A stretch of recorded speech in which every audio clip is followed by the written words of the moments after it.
The return of Bakugo from getting one-upped and his eventual quirk awakening in Season 8 have had me thinking. How else could have Bakugo's quirk been used? We see him propel sweat through his entire body, and in the end, it gives him All Might level speed. So I decided to give his power to Deku. If you like this concept and want to see anything more like this, please drop a sub and click the bell. I am going to start dropping content like crazy. Like usual, the Spotify will be linked in the comments, and my movies playlist will be linked in the description. Nothing more to say, let's get right into it. Now, if Deku and Bakugo have similar quirks, it only makes sense for them to be somewhat related. Deku is still the son of Inko in this timeline, but Hisashi is going to be replaced by someone related to Bakugo's mum, making them first cousins-ish. They would be around 1 month apart, Bakugo being older growing up and in the same family homes as usual, eventually even going to the same school. Due to their lineage, they'll become close friends, this time strengthened by the fact that they were cousins, along with the fact that in this timeline, Deku's going to be taking more of Bakugo's personality. The quirk matching the man type of situation. Growing up from the age of 1 to 4, Deku and Bakugo would be close. Growing up to be wanting to be heroes together, aspiring to be even better than All Might. Deku for pure heroics and Bakugo for the money. Deku sits in class one day, kinda sad because unlike usual, Bakugo's late to school. Thinking he has the day off, Deku starts drawing, jotting stuff down in his notebook until someone opens the doors.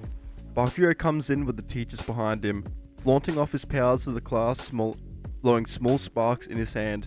Straight away, everyone including Deku would rush over, filling Bakugo's head with praise, including the teachers, saying his quirk was amazing. Bakugo of course gets a big head over this, looking at Deku and declaring himself the strongest now, which Deku would snap back at, saying he was going to be stronger when his quirk unlocked. This was where a kind of rivalry would form between the two of them, still being friends but having a weird friendship, always arguing over who's better, who's stronger. The rest of the day, Bakugo would parade around, flaunting his quirk, his little goonies at the start hanging around him more and more. Bakugo starts changing a little. This kinda goes on for a month, Bakugo beginning to pick on the weak more and more as time went on. Deku always standing up for them, but Bakugo always beating them down again. He started looking at Deku a little bit differently, respecting his willpower, but overall thinking he sunk down a little bit. Why is he protecting those damn nerds? This is until around a month later, Deku would finally unlock something, his quirk. Like Bakugo, he wakes up in the morning with a strange itch on his hand, feeling like he just unlocked a new muscle. He'll go straight down to his mom, eating breakfast and beginning to kinda use that muscle. Small explosions, not sparks, but explosions, start going off in his hands. Straight away, Inko would rush Deku to the doctor, seeing that his quirk had finally unlocked. Sitting at the chair at the doctor's office, Deku would kinda just sit there for a little bit, swinging his feet on the chair as Inko and the doctor talked. They finally stopped and Deku looked up to meet the doctor's eyes. The doctor explained his quirk, how he has the ability to see quirk descriptions by physical touch, before touching Deku on the forehead. As he would explain a mental image of Deku's quirk, and would go into his head along with a little description. The doctor who I still need a name for, by the way, begins reading it to himself, smirking and looking at Deku. Wow, kid, you have a similar quirk to another kid I had near a couple weeks ago. Your quirk's name is thermite. You can produce the thermite-like substance from your palms like a putty in a form. You can produce thermite-like substance from your palms in a putty-like form, which you can detonate at will. Straight away, Inko turns to look at the doctor. Wait, thermite? The doctor nods, looking at Deku, who looks at his palms. You know you can become a great hero with this power, but it can also hurt people. The doctor kind of gives him the Pro Hero 13 speech, which even Deku at 4 years old is kinda bored by. Eventually he's dismissed, returning back to school around midday, the class straight away rushing up to him, hearing that he finally got his quirk. Deku looks around him before looking at Bakugo. Hey Bakugo, how does your quirk work again? I think the doctor said we have similar ones. Bakugo would explain it before Deku explains his. It goes over the class's head before Deku opts to just show it. Everyone steps back as Deku would put his palms out, concentrating before igniting it. Pretty big explosions, like the size of a water bottle or two, would come out. Everyone is stunned by this, seeing the amount of power a 4-year-old had. Bakugo looks down at his own palms, igniting them and feeling showed up. Deku shows up before looking at him. Now we can both be strong heroes. We should train together since our quirks are so similar. Due to them being family, Bakugo would throw away the grudge that was building up, deciding that it was a good idea.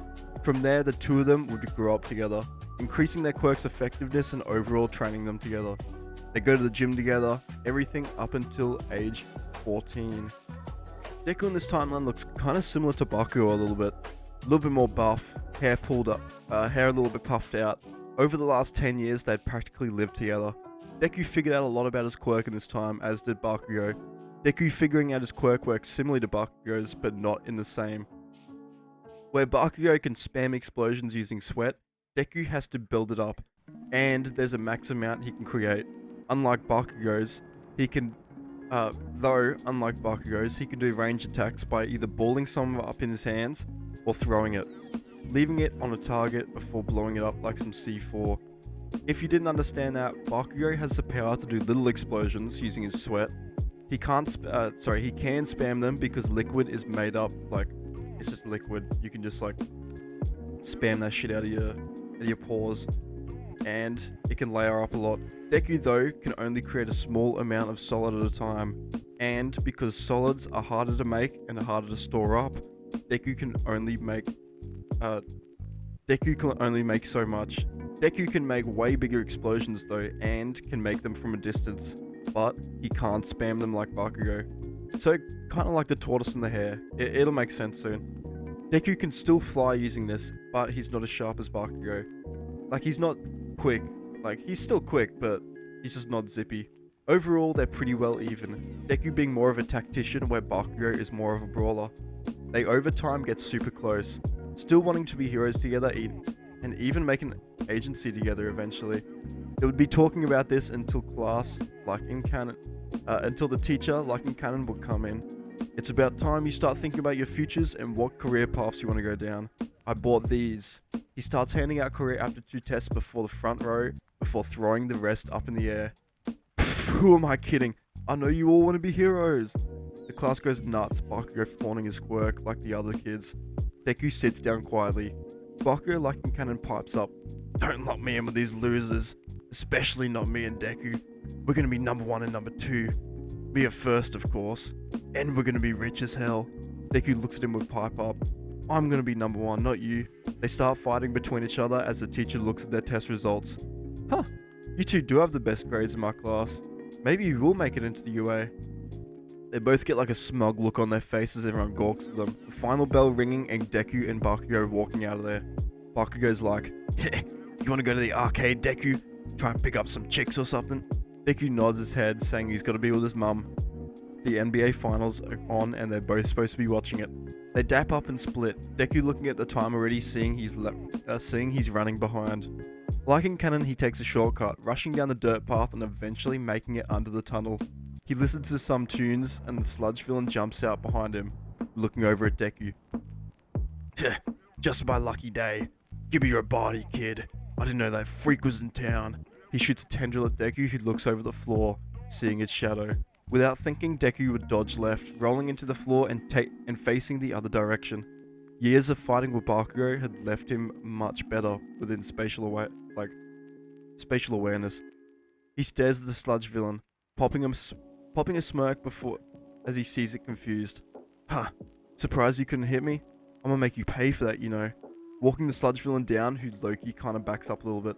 Deku punches his fist from his other hand, lighting off a small explosion, in secret grabbing some of his thermite from his hand.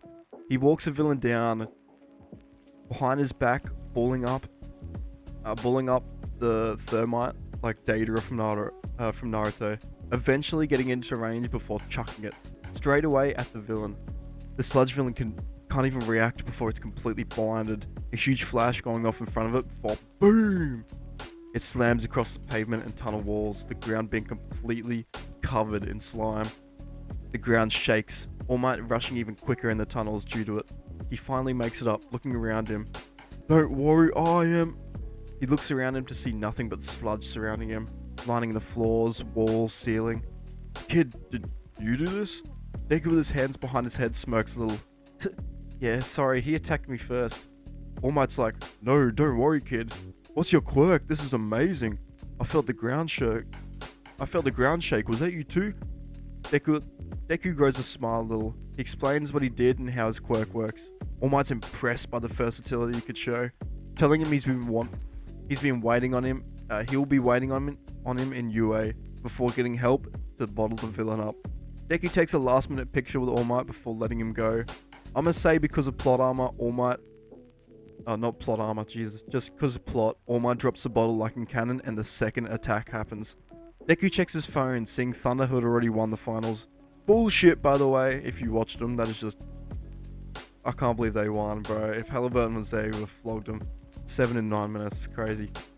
Anyway, he would decide to go to the city to go get a snack, walking the other direction, then home. He goes inside a little corner shop and gets a nice little strawberry milk, which is better than chocolate milk. Don't at me. Paying before hearing something off in the distance. He hears what seems to be explosions. Walking out of the shop, now curious, he decides to make his way over. After a solid minute of walking, Deku wouldn't rush over anything. He'd finally make it, texting Bakugo the pic of him and All Might before going to take a video for the attack too. He puts his phone above the crowd, zooming in, unable to see himself, bringing his phone down and checking the video he just took. He watches through it until he zooms in. The video shows pandemonium, about 6 heroes doing absolutely nothing, the sludge villain in front of them and a familiar face, one trapped inside a villain. Without thinking, Deku jumps up, letting the tiniest explosions go off in both hands to lift himself off before shooting towards the sludge villain. Mid-air he smirks, touching his shoe and rubbing his palm over it. Remember me? He sends a mid-air kick, sending a mean kick right in the middle of the sludge villain. His leg sinks a little bit before Deku detonates it. His shoe explodes in a huge explosion, and a huge chunk getting blown out of the sludge villain. Deku's leg is shot back up again, Deku using its momentum to backflip, landing on the floor again. The villain begins reforming as Deku runs in, dodging a tendril or two before grabbing Bakugo. He spins himself and uses his quirk to propel himself, yanking Bakugo before throwing his unconscious body out of the villain and at the heroes. The villain, now without a hostage, is completely defensive. Deku sending an explosion to the floor before sending him up in the... Deku sending an explosion on the floor to send him up before, like in the tunnel, rubbing his palms together. He looks around at the heroes, ball in his hand expanding. This one deserves to go to hell. He throws a ball down at about a golf site. Oh my god, sorry. Jesus, I cannot read. He throws the ball down about the size of a golf ball right at the villain, waiting till it's inside pause before it explodes. The floor shakes and as half-broken buildings around him crumple. The sludge villain is once again disintegrated, being a painting on the wall again. Deku lands on the floor nice and soft before running at Bakugo, who was getting CPR. He washes over him, worried that he didn't make it in time, watching to see as Bakugo throws up a huge amount of sludge, asking what happened. He's rushed to the hospital as Deku makes his quick escape, worried about his public quirk use. Like in canon, he's stopped by All Might on the way home, being told about his transformation along with One For All. Deku at first would want to accept it, but that'll be way too OP, so I come back to erase his memory, replacing it with one where he wants to decline it. So Deku would decline One For All. I want Bakugo to, I want him to be even. So in the end, Mirio would get it and he would stay completely out of the story. Deku checking up on Bakugo in the hospital, waiting by his side until about after an hour he wakes up. No broken bones or anything. Deku welcoming him back. He asks Deku about what happened. Deku at first lying before Bakugo's mum comes in, showing him the video that was on the news. Bakugo's kind of embarrassed by this at first, but then thanks Deku afterwards. This changes his outlook on his strength. Deku, I'ma say, would also tell Bakugo about One For All. All Might saying that telling Bakugo about One For All and All Might, saying that he declined it and that he would have left him in the dust otherwise. Over the next day or two, the rest of them rest. Oh my god. I'm so sorry, bro. Over the next day or two, the rest of them would rest before their 10 months of training would begin. That is the end of part 1. Hope you enjoy it. I hope you like the little dynamic and stuff I've got going on right now. Sorry about the reading again. So it's 5:40 in the morning. Like I'm trying to keep it down because I don't want to wake anyone up. That's why, like, yeah. Anyways, hope you like this part. Like usual, the Spotify and everything will be in the. Oh no, it won't. It's first part only. Yeah, that's pretty much it. Next part's probably gonna be dropping soon. I've already got it scripted up and everything. Yeah. Hope you enjoy. Catch you later. Stay safe.